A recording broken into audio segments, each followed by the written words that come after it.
Hello tout le monde! Bienvenue dans Trans Inter, la radio des personnes trans et intersexes, même si j'ai encore personne d'intersexe de prévu. Yo. Dommage. Mais en tout cas, bienvenue sur cette petite émission quotidienne durant tout le mois des fiertés. Merci. Je te laisse te présenter. Ok, du coup moi c'est Alice, j'ai 20 ans, je suis étudiante en école d'ingénieur. Actuellement je suis investi dans une association, l'association LGBT de l'école, du groupement d'écoles Grenoble INP, dont j'assure la présidence. Très bien, très bien. Bah d'ailleurs moi aussi j'ai fait partie de ce groupement d'écoles du coup à une époque. Donc là, je suis un peu ta senpai l'école d'ingénieur. Du coup, est-ce que ça te va qu'on refasse un petit historique de de ta vie en règle générale, genre d'où tu viens à la base? Mais complètement. Du coup, moi je suis originaire d'un petit village pas loin d'ici, à genre 30-40 km. J'ai des notions bizarres des distances. Je suis né ici, je suis né à La Tronche, ok. L'hôpital de Grenoble. Je suis né à La Tronche. Mais oui, du coup, c'est marrant. Et du coup, ce village s'appelle Vinay. C'est un village qui est pas très grand. C'est un peu la campagne. Bah, c'est un village, mais c'est un peu la campagne quand même. Il y a beaucoup de zone périurbaine. Ouais, non, petite zone périurbaine. Il y a quand même que la campagne autour. Donc voilà, une école primaire. Une école maternelle, un collège, voilà, tout le monde se connaît. Ouais, voilà, exactement. Donc du coup, on a commencé par là et j'ai commencé par là. Je suis toute seule dans ma tête, mais pour l'instant. J'étais aussi un peu sportif quand j'étais plus jeune. J'ai fait du tennis, j'ai fait un tout petit peu de judo et j'ai fait de l'athlétisme.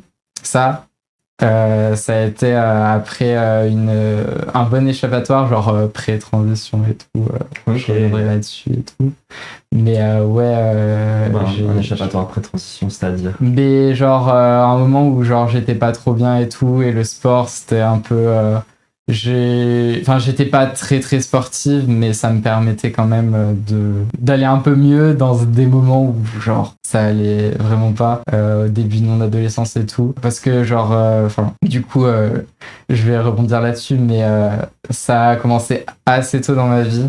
Le fait que je découvre que je sois trans et tout, principalement parce que je suis un peu une enfant d'internet. Je traînais sur internet quand j'étais assez jeune, mes grands-parents ils avaient un PC fixe et tout, et du coup même avant que j'ai moi-même un objet personnellement où il y ait de la technologie dedans, j'avais déjà traîné sur quelques forums et tout. Ça a été bénéfique parce que j'ai été mise au courant vachement tôt de ce que je ressentais en fait, et du coup j'ai pu agir en conséquence. C'était vers quel âge? En vrai, c'est un peu compliqué à établir. Ce qui est sûr, c'est que j'ai pas eu de trucs où quand j'étais petite, j'ai eu des trucs très egg quand j'étais petite, mais il y a pas eu de comme tous les gens qui disent ouais, à 4 ans j'étais full une fille dans ma tête et les gens me comprenaient pas et tout. En vrai non, moi j'étais un peu perdu. C'est plus que je sais pas si ça a un lien avec des bails autistes ou des trucs comme ça. C'est plus que ça a mis plus de temps à m'atteindre, le fait que la féminité et la masculinité existent, j'imagine.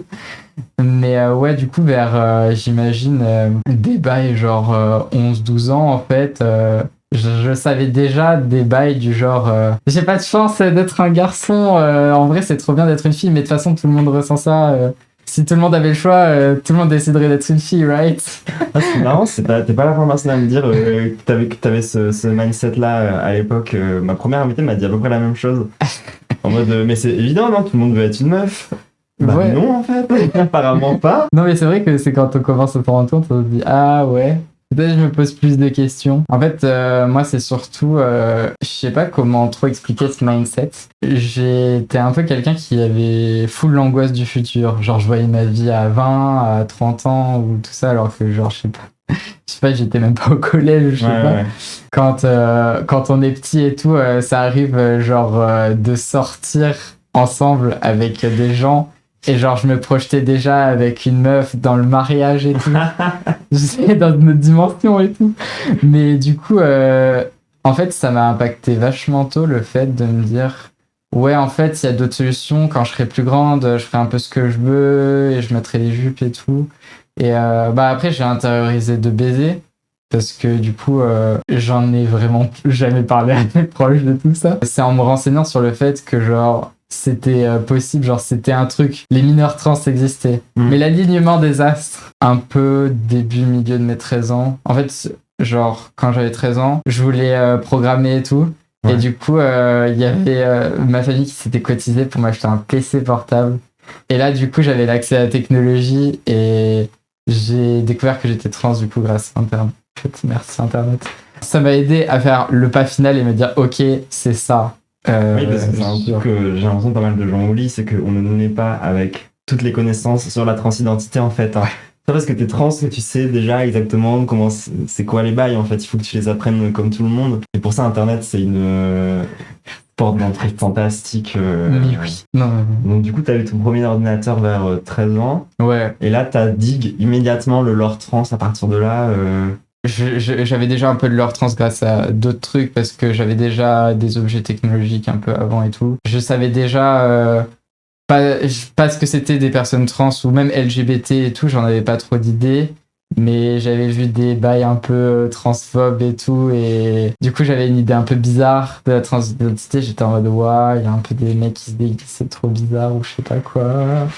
Ouais, bah c'est le problème, c'est que le lore transphobe il est plus visible dans un premier temps que le lore trans à proprement parler. Donc tu commences généralement par découvrir par le mauvais bout ces trucs-là, quoi. Ouais, mais ouais, je pense qu'il y a beaucoup de gens où ça a commencé par là. Mais évidemment, le genre de truc cliché du genre moi je suis une grosse gameuse. Moi j'ai beaucoup joué, j'ai commencé à jouer à la DS et tout, et étonnamment dans mon jeu préféré qui est Dragon Quest 9 sur DS, j'adore ce jeu. Étonnamment mon perso principal était un mec, mais c'est plus parce que genre je voulais un peu genre que ça colle parfaitement avec la réalité. Genre j'avais mis mes amis de l'époque. Oui, avec exactement la bonne coiffure, les bonnes couleurs d'œil. Et tout customisé. Mais ça, c'est un truc un peu typique aussi de essayer de faire les Sims dans n'importe quel jeu, en fait, concrètement. Oui. Mais complètement. Mais du coup, dans d'autres jeux, on n'avait pas le choix des persos. J'étais en mode, ok, je vais level up que les filles. Mais en vrai, c'est un peu cliché et c'est trop drôle parce que j'adore jouer aux jeux vidéo. Genre, même sur Minecraft, du coup. Je suis une grosse fan de Minecraft. Je voulais y jouer le plus tôt possible sur PC. C'était aussi une des raisons pour lesquelles je voulais un PC. Même si c'était un truc de gros riche, genre un peu à l'époque, t'es en mode ouais, pour avoir un laptop un peu décent, je sais plus si c'était un truc genre 500 ou 600 balles, des sommes exorbitantes. Mais j'étais refaite, hein. Vraiment. Merci papa, maman. D'ailleurs, j'en profite parce que j'ai déjà un peu préannoncé dans la session d'avant, mais je vais pour la communauté de Troulant Tacite, je vais faire un serveur Minecraft justement. Faudra que je te montre, j'ai déjà build des trucs dedans, du coup je pense après l'interview on fera un petit tour, tu vas voir, c'est trop stylé ce que j'ai fait. J'ai trop hâte de montrer aux gens, j'ai trop hâte de montrer aux gens, de le rendre accessible. Tu sais, j'ai vraiment créé une petite communauté sur Minecraft, moi c'est aussi mon gros jeu de cœur, tu vois. Et mais après le gaming chez les meufs trans, c'est marrant parce que c'est à la fois cliché et en même temps tous mes invités sont passés par là, tu vois, jusque maintenant. Donc c'est peut-être plus notre génération aussi, ouais. Mais même des gens de mon âge, on n'est pas tous passés par là, tu vois. Bah après, ouais, c'est aussi la période Minecraft, ça dépend quel âge t'avais pour savoir si ça t'a touché ou pas, mais j'ai tendance à penser que c'est un truc globalement universel parmi la Gen Z un peu et tout. Moi j'ai commencé à la bêta 1.3, Yo, mais waouh. Mais l'ancienne. Longtemps que je joue. C'est une ancienne.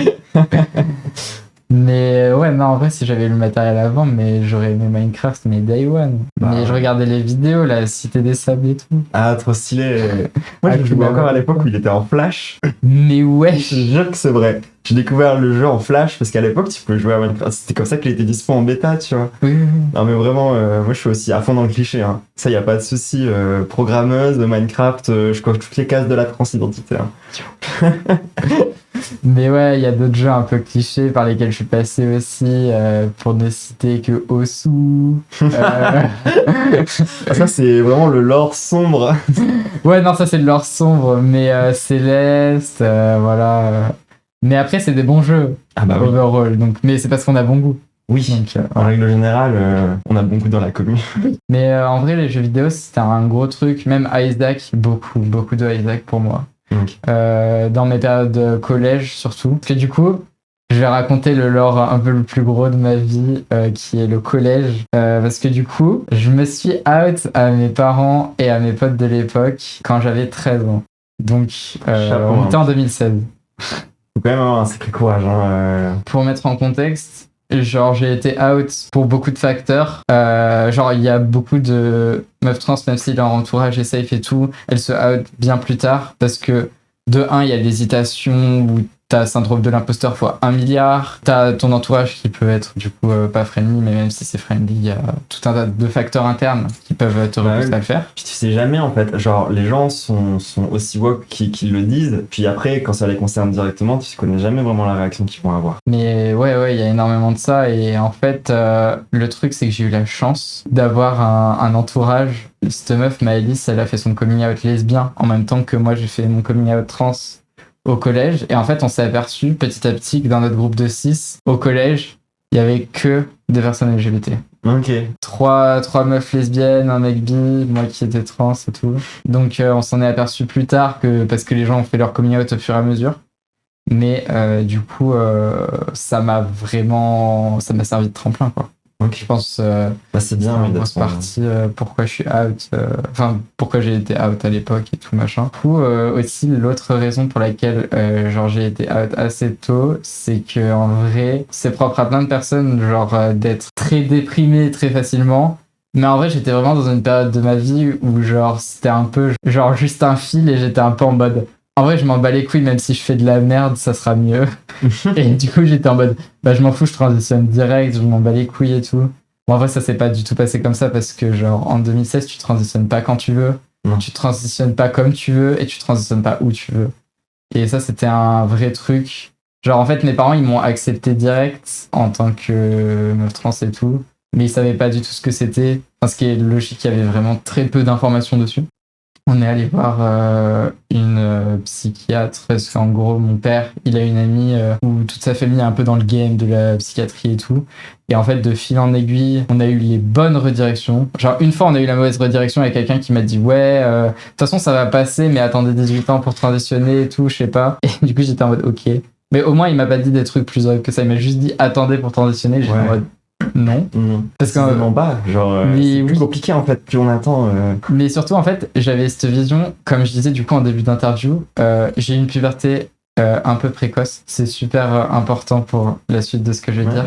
Mais en gros, le bail, c'est que j'avais le truc de se projeter. Je voyais ma vie tout le temps dans le futur, jamais le présent et tout.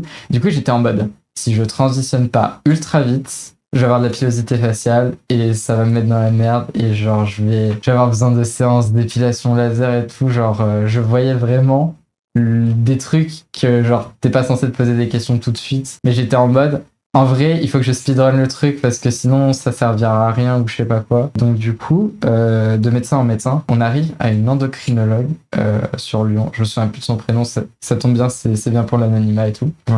Et en gros, elle me dit un truc du genre ouais, vous avez de la chance parce qu'en vrai, je suis en contact avec la seule équipe qui gère ça en France.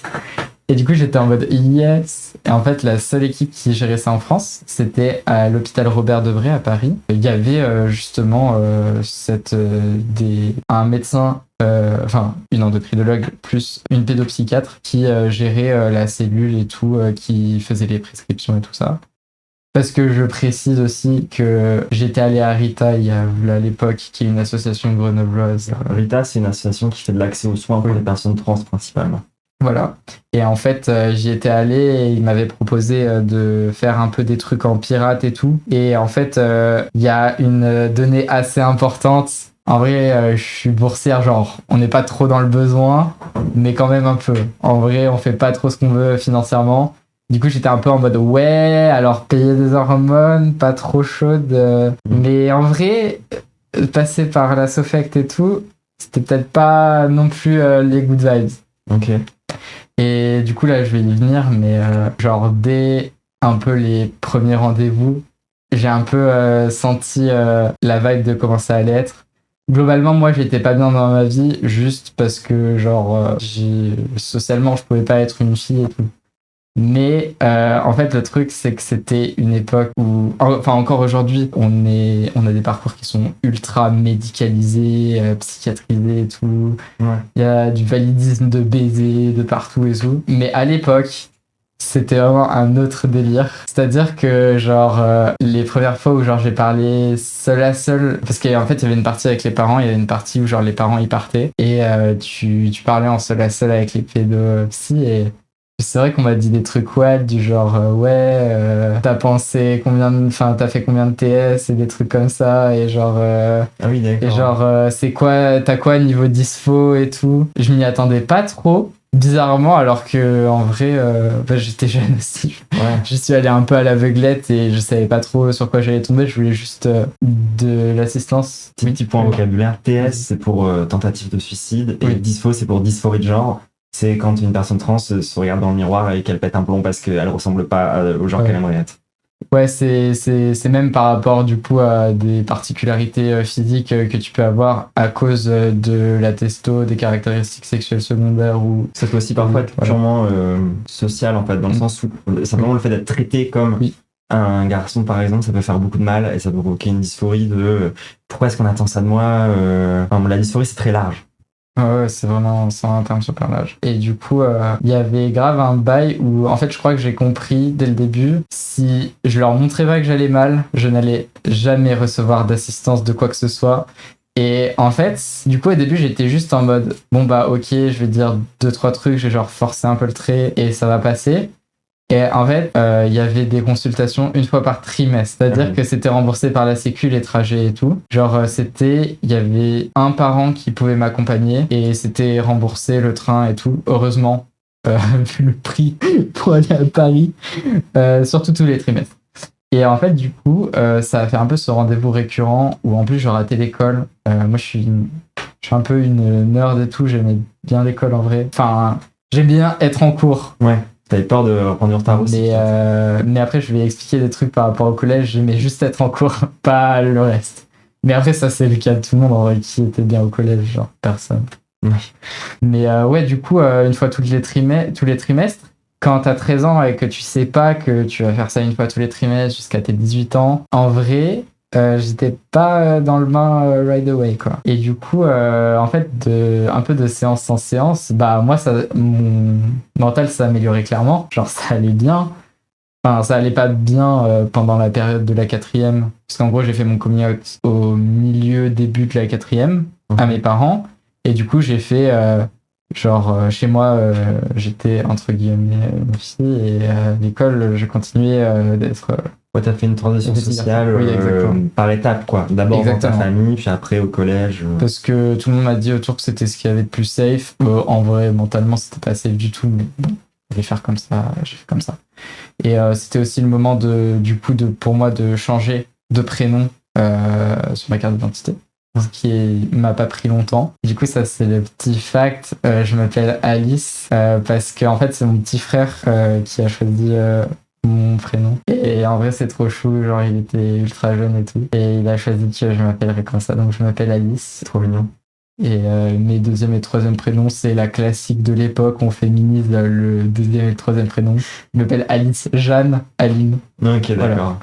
Et du coup, on était en 4e. Et j'allais décider avec l'infirmière du collège de faire un power move de baiser du coup début 3e, parce que c'était vraiment genre l'alignement des astres. L'infirmière du collège était ultra alerte sur les questions LGBT. Elle était en mode on va changer ton prénom sur les listes d'appel et tout. Trop 2016. Bien.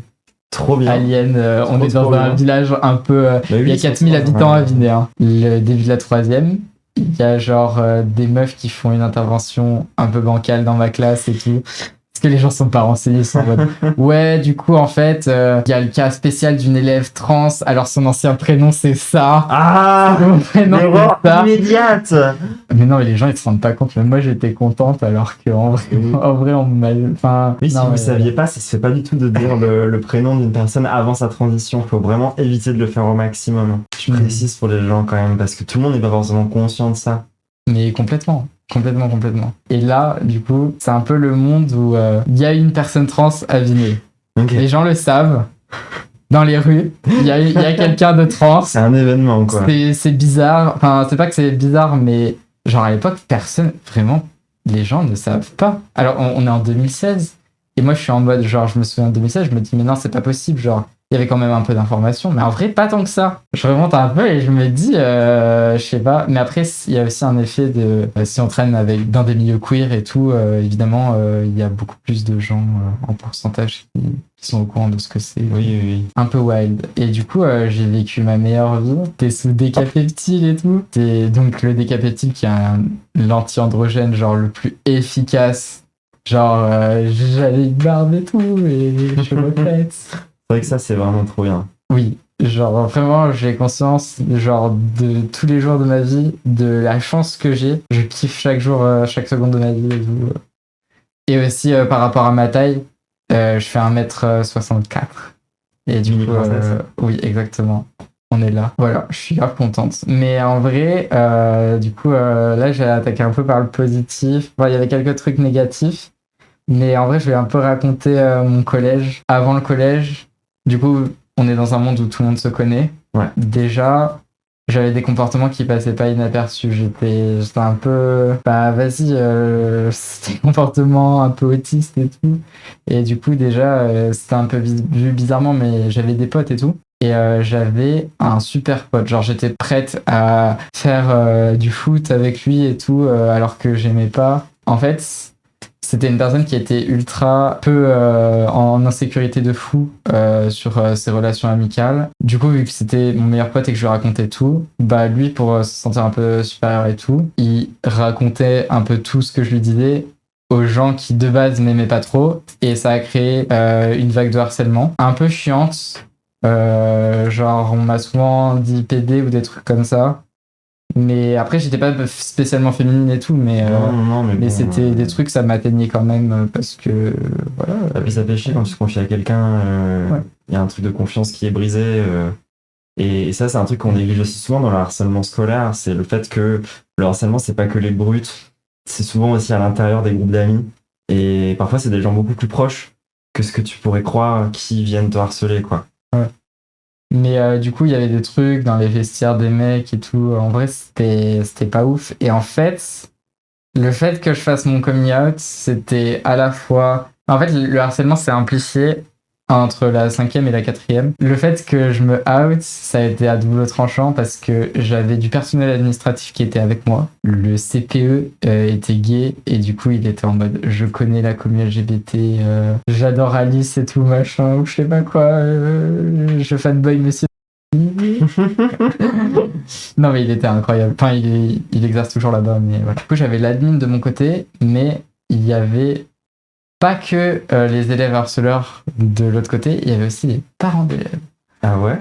Et ça, c'est un peu un lore caché, genre que du coup aussi les gens qui me connaissent depuis très longtemps savent pas forcément.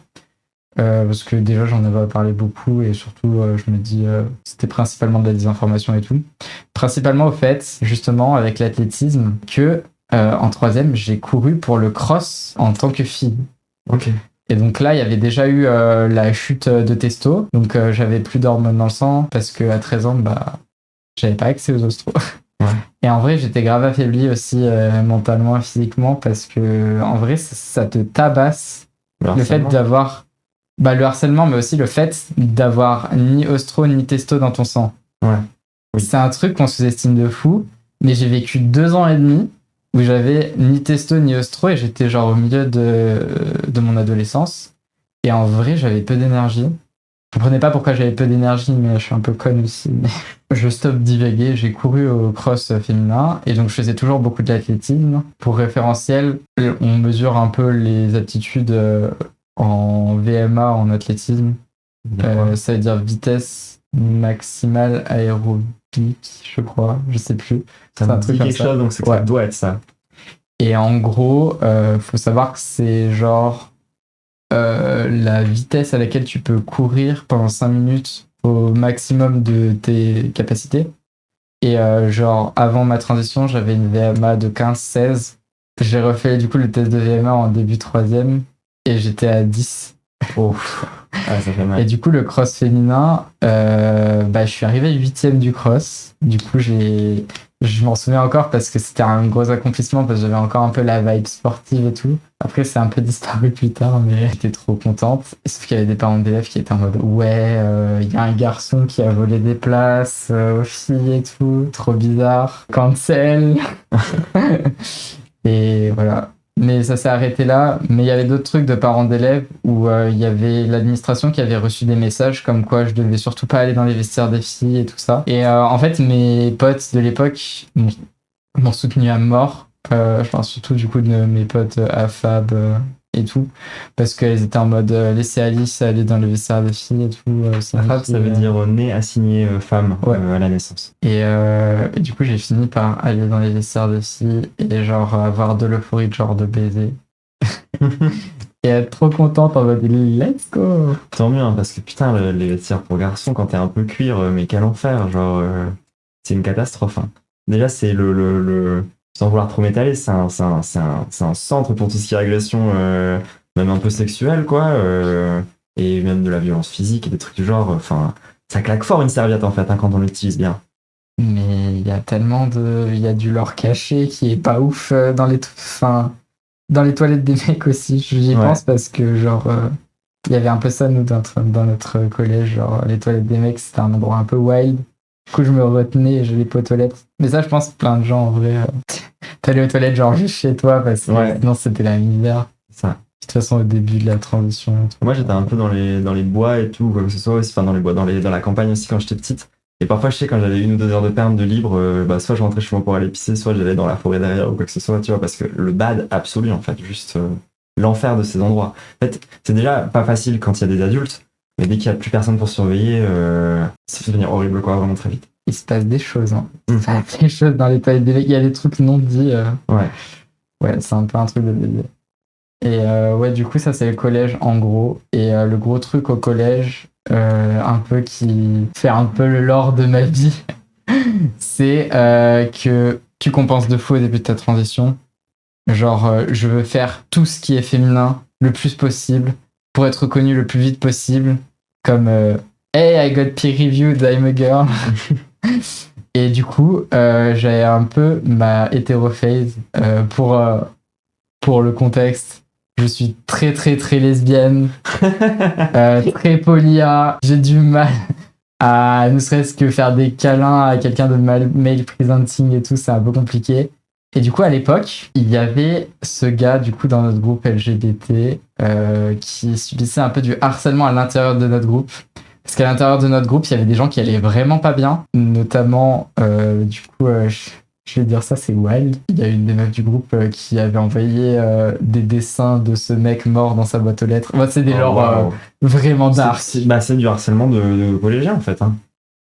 Mais juste parce que, en fait, ce mec était BFF. Enfin, il était ultra ami avec la meuf sur laquelle elle était en crush dans le groupe de 6. Ouais. Malsain. Mais du coup, je précise aussi pour un vocabulaire, polyas, pour polyamoureux, c'est les gens qui sont. C'est même pas polygame, ça veut dire genre que t'as plusieurs crushs, quoi, plusieurs chéris. Plusieurs relations et tout. Tu relationnes avec plusieurs personnes en même temps, que ce soit des relations amoureuses ou autres. Donc, du coup, ce mec était en difficulté psychologique et j'étais en mode hey, on est deux, viens, on devient très très proches. Et en fait, on est devenus très proches très très vite, un peu à la transcène du genre hey, wanna kiss. Et en fait, du coup, j'avais vraiment besoin de m'affirmer en tant que meuf hétéro. Ouais. Je suis une fille maintenant, je date des meufs, enfin je date des mecs. Lapsus. Complètement. Et du coup, ce mec, parce que aussi, du coup, il y avait la pression sociale on m'avait dit dans les insultes que tu retrouves avec PD et tout, t'as des trucs du genre puceau. J'étais vraiment le garçon blanc avec un peu des boutons et qui genre joue aux jeux vidéo. Et du coup, j'étais en mode ok, on va tout écraser, let's go. Et du coup, j'ai fait ma première fois avec ce mec en 3e. Voilà, donc c'est le lore. Tout le collège était au courant parce que pour beaucoup de raisons. Du coup, ça fait partie des... Parce que ça se sait en fait, ce genre de trucs dans les collèges. Genre... Et du coup, j'étais en mode ah, Guess who's not puceau anymore. Mais maintenant, genre, j'ai 20 ans, j'ai envie de me baffer parce que c'était pas une bonne expérience. Genre, c'est pas un- c'est aussi l'hypersexualisation des mineurs. Genre, tu fais pas ça quand t'es au collège. Ouais, Ça bah n'a ouais. aucun sens. Surtout que c'est un parcours que, bah, même moi, à titre personnel, j'ai vécu aussi, hein, ce truc de vouloir absolument date des mecs pour se sentir féminine, en fait. Parce que on est dans une société hétéronormative, pour utiliser les gros mots. Et donc, du coup, c'est féminin de se taper un gars, quoi, concrètement. Oui. Mais Alors que t'es pas forcément à l'aise, t'es pas forcément bien dans ce rôle-là, quoi, non plus. Et quand tu mets pas de mots dessus, t'es juste en mode, mais c'est ça qu'il faut que je fasse. Parce que quand tout le monde fait comme ça, et genre juste, déjà en plus, quand tu fonctionnes un peu, quand tu fonctionnes de manière sociale avec les gens en copiant ce qu'ils font, bah évidemment qu'à un moment, tu vas copier des trucs qui sont pas forcément tip-top. Ça, et dès que t'arrives dans un environnement, on va dire, sexuel, et que tu te forces, c'est jamais bon signe. Oui. En général, Oui. t'en sors souvent avec des traumatismes. Et puis surtout, voilà, je vais pas rentrer dans les détails, mais quand t'as un rapport de type, un peu non conventionnel, enfin pas non conventionnel, mais bon, vas-y, un rapport anal, bah quand t'as 14 ans, voilà, tu fais des trucs bizarres et Ouais. pas. Et voilà. Mais bon, bref, je suis en vie, tout va bien. Ouais. Mais ça a pas dû être évident à gérer, ouais.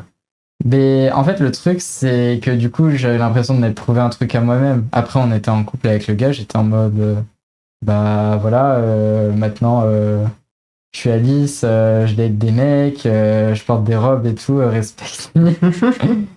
Mais tu vois, il y avait déjà un peu les gens à l'époque, plus mes harceleuses filles, qui déjà répétaient mon dead name en boucle, et ça a cassé les couilles. C'est violent. Ça casse les couilles.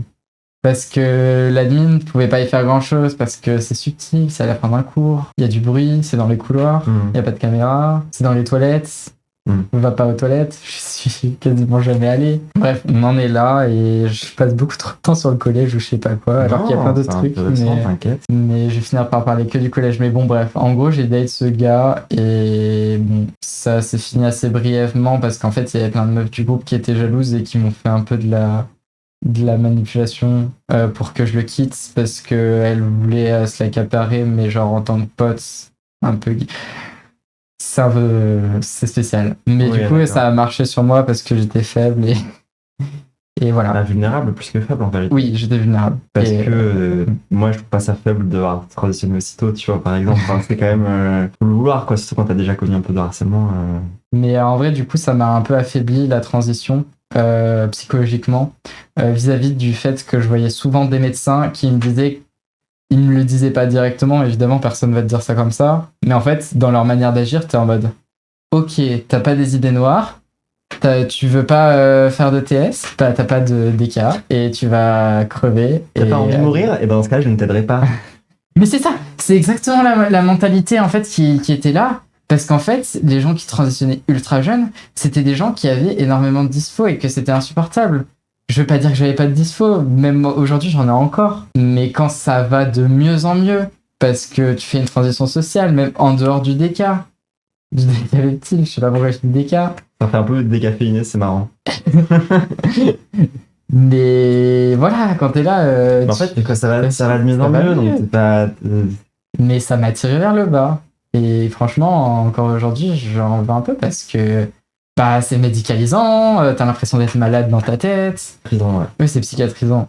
Et plus tard, même, en fait, on m'a fait passer des tests pour une étude de motricité, des tests de QI aussi. T'as un peu l'impression que t'es en mode RAL laboratoire ou je sais pas quoi, parce que mais il n'y a pas beaucoup d'études. Ouais. Du coup, les gens, ils essayent de savoir si ça a une corrélation avec le QI ou mon fonction moteur. Mon col de meuf, c'est rien d'officiel ou d'études ou quoi que ce soit, mais en fait, moi je trouve ça aussi logique que les personnes qui ont des troubles du spectre autistique se rendent compte plus vite. Parce que t'es déjà tellement en décalage avec la société en fait en règle générale que tu remets en question les normes de genre beaucoup plus vite. C'est pour ça qu'il y a potentiellement des ponts en fait à établir entre les troubles du spectre autistique et la transition. Pour moi, c'est pas plus compliqué que ça, quoi. Oui. Ça me semble pas non plus une montagne à comprendre. Enfin, et c'est vrai aussi pour d'autres types de troubles, quoi. Mais complètement. Mais après, faut savoir que je suis pas encore diagnostiqué. Enfin, dans ma famille, les gens, ils sont un peu en mode non, c'est pas ça et tout. Je vais revoir mon psychiatre dans pas longtemps. Et du coup, en vrai, si.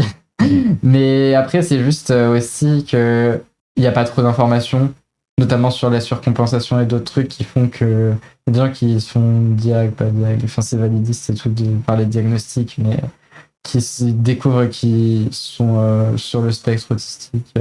Voilà. Oui, mais de toute façon, même la définition des troubles du spectre autistique, elle est tellement vague et les frontières sont tellement pas définies que c'est tout. Genre, faut juste partir du principe que t'as des séances de vie qui te permettent de dire, voilà, j'ai vécu. De toute façon, au final, c'est ça qui est important, c'est ton ressenti. Et c'est pas quelque chose qu'on devrait déjà remettre en question, en fait, à la base.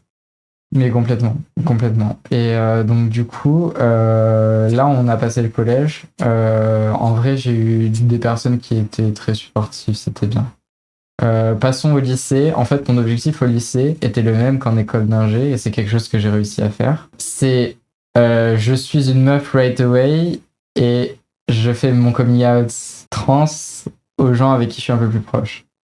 Quand t'as 13 ans, et que tu prends... Oui, vas-y. Je résume juste, en gros, tu te présentais directement comme une meuf, Ouais, sans exactement. préciser que t'étais trans, Exactement. et c'est seulement aux personnes dont t'étais proche que tu leur disais. Ouais, je me suis dit, c'est le schéma à aborder, mais de toute manière, c'est le truc le plus sécurisant à faire. Et en fait, j'avais un peu de légitimité à faire ça. Enfin, en fait, dans ma tête, j'étais obsédé par le passing, le fait de ressembler... Enfin, pas de ressembler, mais genre... D'être perçu. D'être perçu, voilà. Comme une femme aux yeux de la société. Et en fait, quand t'as 13 ans, et que tu prends des anti-androgènes pendant 1 an, et que tu commences un peu je sais pas, c'est un truc un peu bizarre de dire ça, mais un peu sociabiliser avec de manière un peu féminine ou des trucs comme ça, t'es plus facilement et plus vite perçu comme une adolescente.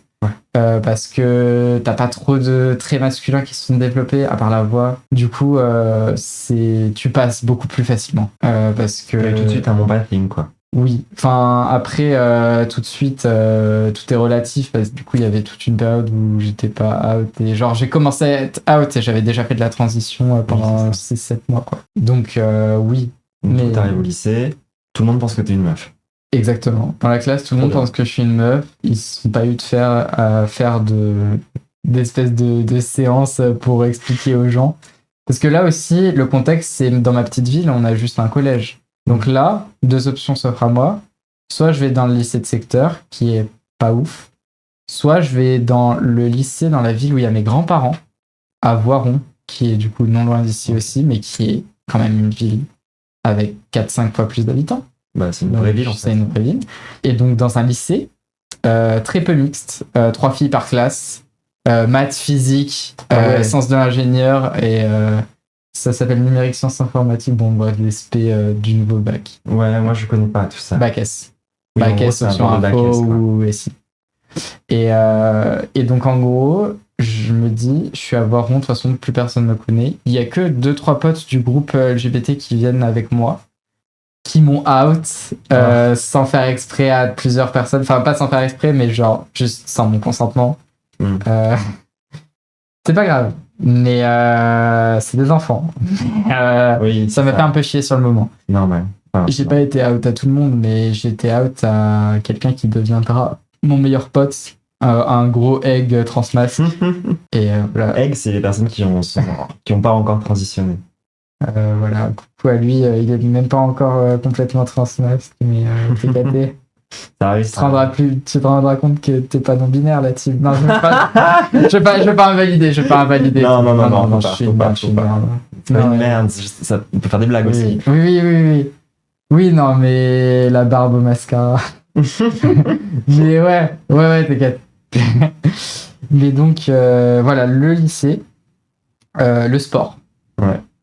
Le sport, au début, je me dis, ok, de toute façon, les vestiaires, faut pas parler. Quand je me change, de toute façon, j'étais déjà changé. J'avais un peu mes potes en mode bouclier. De toute façon, les vestiaires, il y avait personne dedans. Il y avait 3 filles par classe. Bah oui, de fait. Donc, ça, c'était bien. Le truc qui était un peu moins bien, c'est que c'était compliqué de s'affirmer en tant... Enfin, on te voit beaucoup plus, du coup, quand t'es une fille dans un lycée où il y a très peu de filles. Et donc, les gens, ils vont plus facilement capter qu'il y a un truc qui est pas normal, enfin pas normal, mais qu'il y a un truc qui leur semble bizarre. Et en vrai, il y a des gens qui sont venus me poser des questions, mais en tant que bonne actrice 6, ça s'est bien passé. J'ai pas eu de problème. Le seul truc notoire qui m'est arrivé au lycée, alors déjà en début de lycée, je me suis un peu fait traquenard par un mec pervers narcissique qui m'a un peu manipulé. J'ai eu un TCA du coup à cause de ça. Et TCA, c'est le trouble du comportement alimentaire. Et en vrai, mes grands-parents, ils ont un peu amplifié le trait parce qu'en fait, du coup, c'était un peu, enfin, c'était de l'anorexie complètement. Enfin, l'infirmière, elle m'a dit,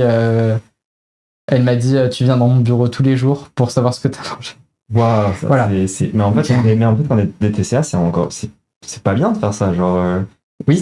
Ça augmente le. Oui. Ce type anorexie, hein. L'enfer, vraiment, oui. Force. Parce qu'en plus, mon rapport à la bouffe, il était baisé parce qu'en fait, j'habitais chez mes grands-parents. Ouais. Là, j'habite plus chez mes parents pendant tout mon lycée et après. Du coup, t'as venir tes grands-parents à voir, quoi. Ouais, on va y venir après la prépa aussi, où je suis aussi chez mes grands-parents. Et donc, là, on est dans un monde où mes grands-parents mangent énormément, c'est des bons vivants, de tout, varié, c'est de la bonne bouffe, mais beaucoup trop. Oui. Vraiment beaucoup trop. Et Alice, tu manges pas, il faut que tu manges plus, et reste à table et va manger. T'as un appétit de moineau. Oui.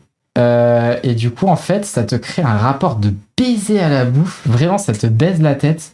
Parce que t'es en mode putain, faut que je mange. Et du coup, tu manges pas en fait. Bah non. Tu manges carrément. Plus ça devient un enjeu. T'as plus envie. Plus c'est stressant. Enfin, tu peux pas. Enfin, c'est même pas une question d'envie. Oui. T'es en mode je veux pas passer à table. Et je reste dans ma chambre et je passerai jamais à table et je vais pas manger et voilà. Mais de toute façon, un truc pareil, ça, je pense, faut en parler un peu, c'est que l'anorexie, c'est pas un manque de volonté, hein. En fait, t'auras beau essayer 1 heure, le truc, tu le manges pas, t'en es incapable, quoi. Rapport de baiser à la bouffe. Ouais. Vraiment, j'utilise beaucoup le terme baiser, mais c'est l'hyperbole, c'est... Et ça se passe comme ça, en fait. Voilà. Après, j'avais aussi un peu... Je pense, du coup, ça s'est développé plus facilement chez moi, parce que j'avais aussi ce truc où je faisais ultra gaffe, à tout mon corps. Les substances qui rentraient dans mon corps. Je sais pas comment dire, mais par exemple, j'avais toute une réflexion sur les tatouages, sur les drogues. Il faut boire 0 millilitre d'alcool. Bon, bref, maintenant... bah, t'es allé en école d'ingénieur, en fait. C'est passé des choses, mais oui. Et d'autres choses. Et du coup, j'étais en mode, ouais, pas de drogue. Pas d'alcool. Rien. Et du coup, pas beaucoup de bouffe. Oui, voilà. Il faut qu'il y ait un minimum qui rentre. Je suis saine. Lavé de tout. J'étais en mode pareil pour les tatouages. Il faut pas que je me mette de crayon dessus. Ah ouais, carrément, jusque-là. Mais en vrai, j'ai des gros problèmes par rapport à ça. J'étais en mode, il faut que... Et pas de vernis parce que ça va rentrer. Pas le maquillage parce que ça va pénétrer dans mes pores et tout. Ouais, et pas d'oreille percée. Ok. Parce que sinon, si je me perce l'oreille... vu que c'est un peu un truc irréversible et tout, mais tout en prenant du décapeptile, le truc lunaire. Ouais, ça me regarde. Et même plus tard, du coup, quand j'ai pris des ostros au début du lycée, on m'a laissé exceptionnellement avoir des ostros à 15 ans et demi au lieu de 16 ans parce que j'étais suivi depuis longtemps et que ça se passait bien. C'est cool ça. Parce que du coup, entre-temps, j'avais l'impression un peu plus laxiste. Genre, la séance enfin, quand il n'y avait plus mes parents, quand on était en tête à tête, ça commençait pas par est-ce que tu fumes du cannabis? Est-ce que tu as eu des pensées suicidaires les 3 derniers jours? Non. Enfin, au fur et à mesure du temps, il y avait plus ces questions. Oui, et du coup, ils avaient un peu l'impression que ça allait mieux. Dans un sens, en vrai, ça allait mieux. Mais il y avait des plans où, du coup, je me développais un peu bizarrement et j'étais un peu plus mal. Et du coup, en première, ça allait beaucoup mieux parce que je m'étais un peu dissocié de ce mec. J'avais des potes solides. J'avais conscience qu'il fallait que je mange plus, mais toujours le truc sur mon corps. Oui, ça reste. Ça reste jusqu'à très longtemps. Et la libération, elle est venue beaucoup plus tard quand j'ai commencé à sociabiliser avec les gens. Okay. Là, on est encore dans une période où toutes mes relations sociales, c'est que de l'école et ça reste à l'école. Okay. Quand je suis chez moi, je ne sors pas. Je suis dans ma chambre, je suis sur Discord. C'est là où, du coup, je vais commencer à jouer beaucoup à Hypixel. Ok. En gros, c'est un serveur Minecraft. Pour ceux qui savent pas. C'est le plus gros serveur Minecraft Exactement. de l'histoire de Minecraft. Hein. Actuellement, il y a genre 47 000 connectés. Le deuxième serveur au monde, il est à peine à 1000. En même temps aussi, ils ont profité du fait que tous les autres serveurs soient morts et que ce soit le dernier. Mais ils ont des concepts incroyables. Ils ont fait des trucs trop. Hypixel. Voilà. Du coup, pour référence sur Hypixel, je suis dans plusieurs leaderboards Lifetime. J'ai jamais dit passé. Hypixel, donc, J'ai passé entre 6000 et 8000 heures comptabilisées dans les jeux. Je sais pas combien j'en ai passé en plus parce qu'ils ont commencé à comptabiliser en 2018. Ouais. Donc t'as beaucoup joué à ça. Là, on est sur un truc où j'ai été vraiment addict. J'ai vraiment joué énormément. Est-ce que ça t'a aidé à sociabiliser par la suite? Oui, parce qu'en fait, il y a la plus grosse guilde française dont je fais toujours partie. Une commune uniquement francophone, un truc du jamais vu, qui est dans genre les top leaderboards sur Hypixel. Genre, t'as des guildes internationales. C'est les gens qui font les plus gros scores sur les jeux. Parce qu'en fait, Hypixel, c'est un serveur sur lequel t'as plein de sous-mini-jeux à l'intérieur de Minecraft. Et donc, les guildes, c'est un peu un truc qui regroupe tous les jeux et c'est des gros trucs. Donc, nous, on a un gros Discord là. Bon, en vrai, c'est pas un gros Discord, mais il y a 1200 personnes. On est la plus grosse guilde française. On domine le truc depuis 5-6 ans. Et en gros, moi, je suis rentré dans cette guilde, du coup. Il y a un nombre limité de places, donc c'est sur candidature. Entretien vocal et tout, le truc se prend au sérieux. Ok, d'accord. Lunaire. Pas sur Minecraft, souvent, hein. Moi, je me souviens, j'étais plutôt sur des plus petits serveurs, mais il fallait passer des genres d'entretien d'embauche, hein. Même pour juste rentrer sur le serveur, fallait faire un espèce de CV. C'est ça. Bah, on a ça encore aujourd'hui. Par contre, très bonne porte d'entrée pour les gens qui ont du mal, pour apprendre à sociabiliser quand même, tu vois, genre. Oui. Encore aujourd'hui, en fait, du coup, notre guilde s'appelle les Gaulois. Et en fait, encore aujourd'hui, il y a énormément d'activités vocales parce qu'il y a aussi des gens qui sont des parias de la société. On peut parler de Hikikomori. Il y a des gens Hikikomori, les gens du coup qui sortent jamais de chez eux. Ils commandent tout et ils ne mettent pas le nez dehors. Il y a le cas de plusieurs personnes qui genre ont arrêté au brevet, sortent pas de leur chambre depuis 5-6 ans et jouent vraiment tous les jours, tout le temps sur les mêmes jeux de manière complètement un peu erratique, super autiste. Et en vrai, c'est un drôle de sujet parce que je me souviens qu'à une époque, il y avait une panique morale autour de l'addiction aux jeux vidéo. Du coup, d'un côté, tout le monde était en mode « Oh là là, tous les enfants sont addicts, c'est horrible ». Et du coup, nous aussi, dans la communauté geek, on a dit « Non, c'est bon, calmez-vous ». Ce qui fait qu'on a un peu invisibilisé la question des vrais gens qui étaient vraiment addicts pour le coup, parce que comme on nous a tous accusés de l'être, on a tous dit que non. Et il y a vraiment des cas d'addiction aux jeux vidéo vénères qui peuvent vraiment isoler socialement et il faut y prêter attention. Et donc ça, actuellement, ça fait encore partie de mes relations sociales. Aujourd'hui, c'est des gens avec qui En fait, pour référence, du coup, je suis devenue modératrice dans la guilde. C'était un peu dur parce qu'en fait, fallait que je me fasse accepter en tant que femme cis dans un milieu transphobe et homophobe. Heureusement que du coup, il y a personne des Gaulois qui voit ce truc parce que je n'ai jamais été out. Je suis une femme cis pour eux. Parce que en fait j'ai glissé tout un tas de trucs pour un peu vraiment pour me protéger, mais j'avoue que j'ai exercé énormément de manipulation du coup par rapport au fait que je stealth et il faut que je sois au maximum femme. Genre j'ai fait des facecam où on voyait pas trop ma pomme d'Adam et tout. J'ai fait des meet-up. Les gens ils sont persuadés que je suis cis à 1000%. Okay. Genre dans leur tête il y a aucun doute. Ce qu'il faut se rendre compte les gens, hein, c'est que c'est pas de la trahison ni de la manipulation, c'est juste un moyen de se protéger, genre. En fait, surtout dans les milieux du jeu vidéo, qui sont des milieux historiquement hyper masculins et hyper réac, hein, concrètement. Ce qui est bizarre hein, pour des gens qui à la base étaient des rejetés de la société, je trouve. Mais oui.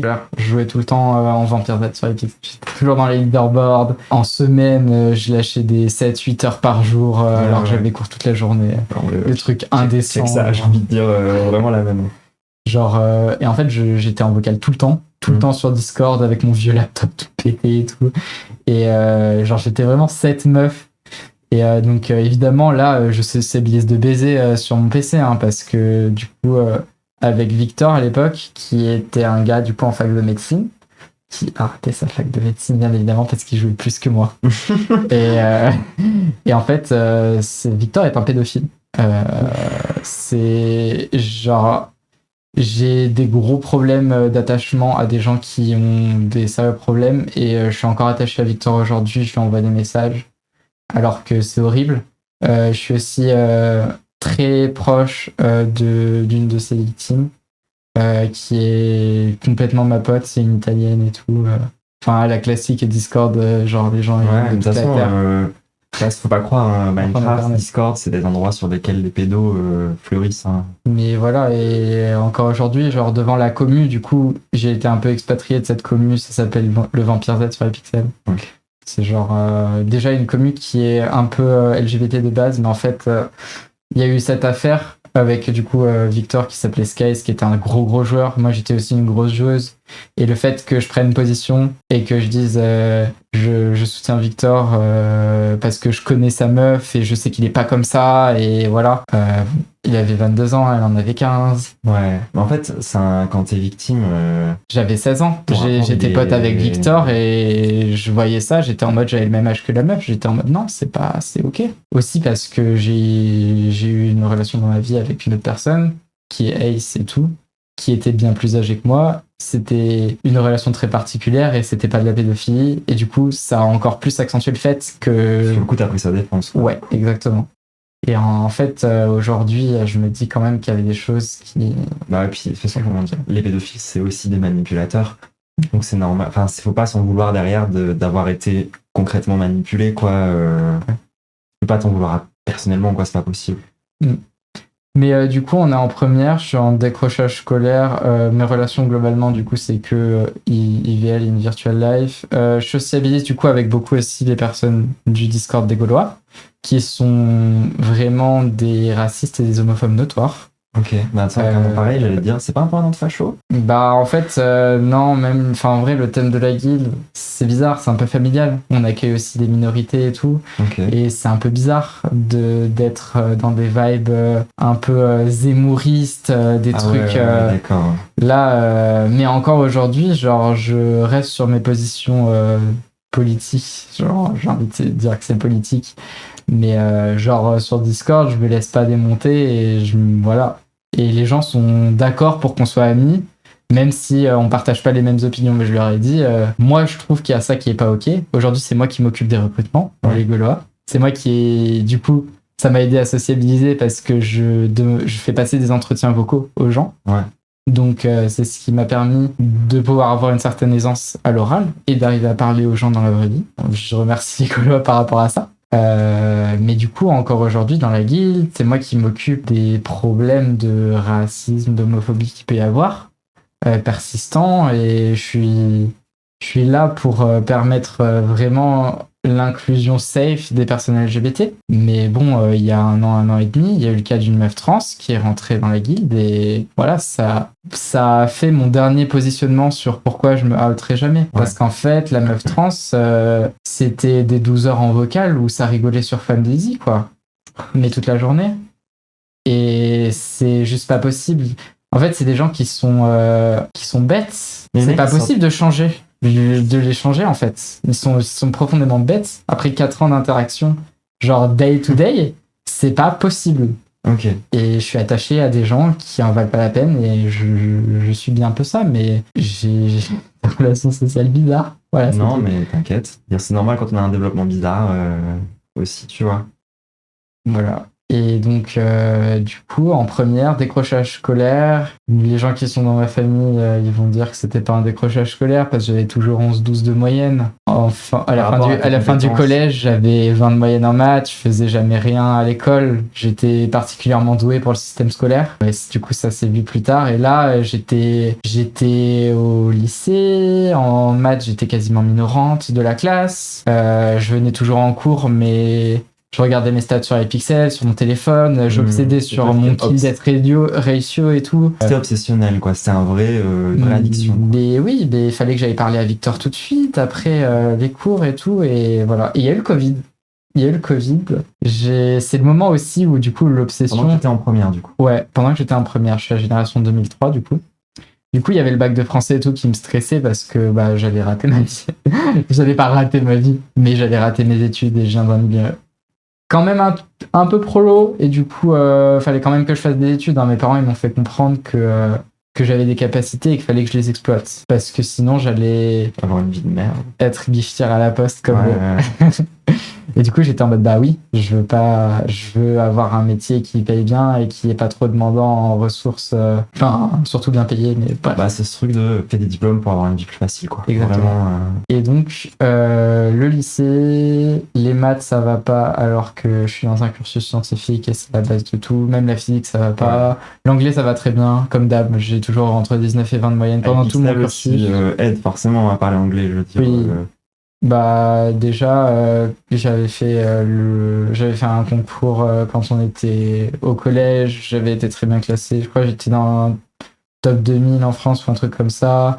J'ai toujours en anglais excellé, mais c'était vraiment la seule matière où c'était invariant parce qu'en fait juste je pouvais me permettre de genre même pas aller en cours que Ouais, ok. c'est la plupart des enfants d'internet de toute manière, c'est notre seconde langue. Hein. Ouais, on Y a connaît. pas Hein. de- Bah ouais, en fait, c'est-à-dire que dès que tu veux être un peu précis, dans n'importe quel domaine, sur Internet, c'est en anglais. Puis même, j'étais en vocal toute la journée avec des gens qui de toute manière n'étaient pas francophones. Donc, Voilà. si je parlais pas anglais, je pouvais pas communiquer avec des gens basés. Et donc, le confinement arrive. Et donc, pour assouvir mon addiction, genre 2-3 semaines avant le confinement, j'avais supplié de baiser mais toute ma famille pour que j'ai mon PC fixe avec mon setup et tout. Genre, là, j'allais passer le pas de genre juste vivre sur Internet. Ouais, t'as failli devenir Hikikomori, du coup. Oui, non mais complètement. En vrai, s'il n'y avait pas eu le confinement, ouais voilà. Et du coup, j'emporte pas mon PC nouvellement acquis il y a 2-3 semaines chez mes parents. Parce que du coup, je rentre chez mes parents pour le confinement. Ouais. J'ai juste mon laptop tout pété parce qu'il commence à être vraiment pété. Je peux plus jouer à les pixels avec. Et là, du coup, je peux plus jouer. T'es en sevrage. Je peux plus jouer. Ça va pas trop bien. C'est le confinement. Je joue à des JRPG à la con pendant 12 heures par jour, du coup. Parce qu'il y a une transition. Je regarde beaucoup d'animés et tout. Je commence à jouer un peu à Animal Crossing, New Horizon et tout. En vrai, ça va bien. Et globalement, je m'aère un peu l'esprit. Je vais en cours de français de temps en temps. Je fais un peu des activités autres. Le confinement, genre, fait sortir de ton confinement d'avant, en fait. Après, mon PC est quand même allumé toute la journée pour que Bien j'aille sûr. faire en Skyblock et que je fasse de l'XP pour ma guilde. On est pendant le Covid, donc il y a toujours ce genre de trucs qui sont. Voilà. Le PC, ça devient une Le partie de PC est toi-même. toujours allumé. Oui, oui. Toujours. Enfin, voilà, il y a 20 000 trucs d'ouvert. Le PC portable est sur secteur. Il n'y a plus de batterie. La charnière Ah, marche plus. ça, j'ai connu ça. Les PC portables qui n'ont plus de batterie, t'es obligé de mettre sur secteur. Le truc est. Le setup est claquos de baiser, mais je continue à jouer à Hypixel. En fait, je jouais plus en Vampire Z. Parce que, en gros, j'avais un ratio de baiser. En Vampire Z, je crois que j'ai 52 de kill death ratio. Donc ça veut dire Genre que 52 kills ça pour veut dire une mort. que, ouais, ça tue 52 personnes. Mais j'ai genre 49 000 kills pour ouais, un peu moins de 1000 morts. T'as des stats, quoi. J'avais des grosses stats et j'étais en mode ouais, mais genre j'ai vraiment 15 FPS et une co vraiment pourrie parce que du coup, voilà. Et j'avais peur de déco en combat et du coup d'avoir le truc où je. En fait, Oui, pour ça moi, te fait mourir, je devais cope pendant plusieurs jours parce que je mourais. Parce que pour me refaire, c'était super dur. Je sais pas pour du coup me jeter des fleurs, mais j'ai 2000-3000 heures de jeu et je faisais vraiment partie d'une des personnes les plus compétentes. J'ai découvert tout un tas de glitch et de strats.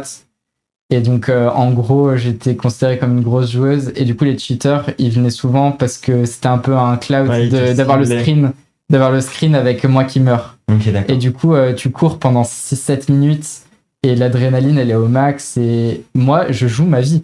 Si je meurs, je vais vraiment pas bien dans ma tête. Et Bah, c'est ça qu'en fait, quand on est à ce ça va niveau-là vraiment pas. d'addiction, mon perso, c'est moi. Oui, voilà, c'est ça. C'est-à-dire qu'au bout d'un moment, c'est ta vie, en fait. Oui. Donc, du coup, on revient quand même sur le confinement. Oui, pardon. Le confinement, je m'émancipe. Et là, je commence le bac de français, je révise.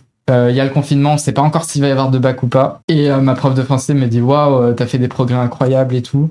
Parce que je me mets à bosser. Ouais. Genre, j'ai des compétences de base, je me En fait, mets à tu te rends bosser. compte que Donc toute la force de travail que tu mets dans le jeu, tu peux aussi parfois en mettre un petit peu dans le taf scolaire, quoi. Oui. Et du coup, J'en mets pas des masses non plus parce que j'ai pas de technique de travail, j'ai aucune méthode. Genre, de toute manière, je fonctionne au talent. Et donc, le confinement se lève un peu, je reviens chez mes grands-parents, je reprends mes habitudes de l'époque. ouais. Je me mets en couple avec un mec à l'époque qui s'appelait qui habite à Lyon, que j'ai meet up et tout, et je lui ai pas dit que j'étais trans, et c'est un lore un peu bizarre. Ok. Et du coup, on s'est quitté, et j'avais pas d'attirance pour lui, et j'ai découvert que fallait peut-être que j'aille un peu vers les filles, parce que C'est un peu le c'était- moment où tu te rends compte, quoi, de ça. c'est bizarre, je suis pas euro ace, j'ai des envies quand même. Et donc, je joue tous les jours du confinement à un nouveau jeu, je joue au Bed Wars tout le temps. Ok. Avec du coup mon équipe, on était 4, on a même fait un tournoi et tout, on était top 300, on était trop contents. Bref, je reprends mes habitudes de merde et là, la terminale elle arrive. Globalement, il y a eu une réunion parents-prof avec ma prof de maths. Ma prof de maths dit à mes parents, la terminale générale, le bac, elle va pas y arriver. Elle m'a dit même, on va te retirer l'option de maths experte. C'est un peu la maths spé de l'époque, Ok, d'accord. enfin, de la nouvelle réforme et tout. Parce que c'est Et comment t'arrives en prépa à partir de ça, quoi? la terminale.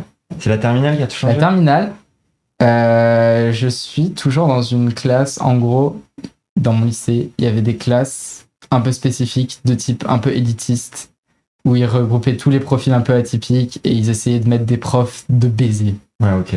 Et je sais pas comment, mais je me retrouve dans cette classe. Quand il y avait des gens qui devaient se dire ces trucs ou je sais pas quoi, je vais dans cette classe, il y a mes potes et tout, et je me fais tirer vers le haut. Bien. En début d'année, en fait, il y a un prof notoire qui est un prof de mathématiques réputé dans tout le lycée comme étant un prof ignoble.